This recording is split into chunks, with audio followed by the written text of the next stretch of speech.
celebrating its centennial in the year 2010.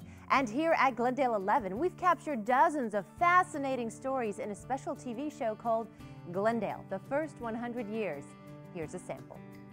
It was the 1930s and the Depression was hitting hard throughout the country. But in Glendale, jobs awaited anyone willing to work. Cotton picking, grass chopping, and melon packing were still in demand. Nobody had any money, so we were all in that together. That was during my school days and so forth in Glendale. But you know, you could get lunch for 15 cents and things like that, but you didn't have that many 15 cents. President Roosevelt's New Deal touched Glendale in many ways through federal public works programs, but none were as significant as the 1934 National Housing Act, which kept Glendale's housing boom on a roll while the rest of the country was stalling.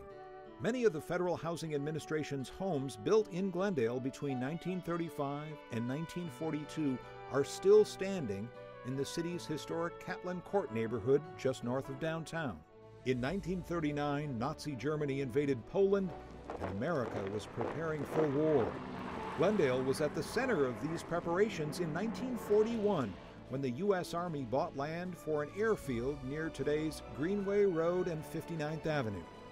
This field, which became known as Thunderbird Field, was opened with the hope of increasing the number of trained American pilots, and from above, its shape looked like a thunderbird, the Native American god of thunder.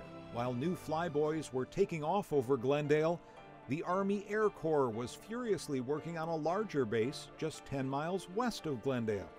Named Luke Field after Medal of Honor winner and Arizona World War I flying ace Lieutenant Frank Luke Jr., this facility became the country's hub for training pilots.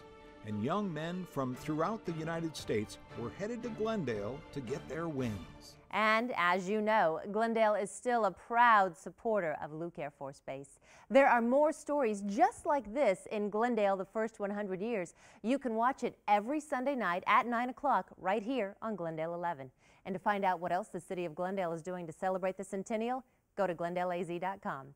For Glendale 11, your City Connection, I'm Julie Waters.